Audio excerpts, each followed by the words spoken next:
نصيحة مني لكل شاب: ما تعملش حساب لحد إلا للناس اللي هي مهمين في حياتك.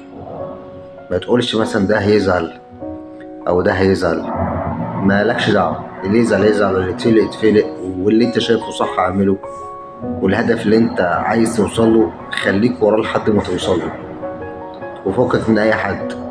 ما تعملش اعتبار لحد فلان يزعل بقى ولا ما يزعلش ولا يتفلق ولا غرفة 60، ده هكبر دماغك. انت بس اللي يهمك زعله اللي هي مثلا اهل البيت، اللي هي مثلا مراتك، امك، ابوك، اخوك، اختك. غير كده حماده بالجنزبيل كله يعني في داهيه اي حد. انا بقول لك سكه ودغري، سكه ودغري يا ابن عمي. اي حد يقول لك طابت خابت فكك منه، وهدفك خليه في دماغك عشان توصل. ما تعملش اعتبار لحد. انا بقولها لك المره التانيه اهو: ما تعملش اعتبار لحد غير لاهل بيتك، امك، ابوك، اختك، اخوك، مراتك، عيالك. بس ده كده اهل بيتك. بس برضه مش معنى كده ان انت تبقى بلطجي، يعني ان انت تشوح مثلا للاكبر منك، لا دي تبقى قله ادب. انا بقول لك ان انت تكبر دماغك شويه.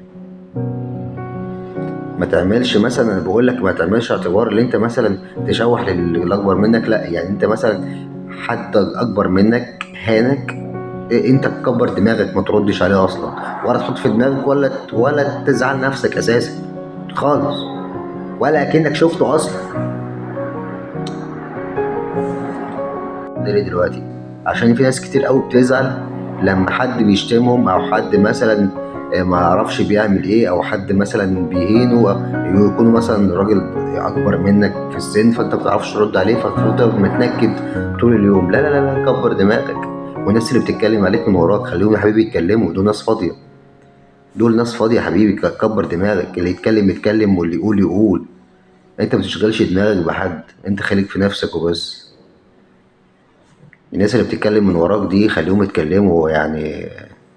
الناس دي لو مش شايفة اللي انت احسن منها مش هتتكلم من وراك اصلا. ففكك كده وكبر دماغك. صباح الفل يا حبيبي.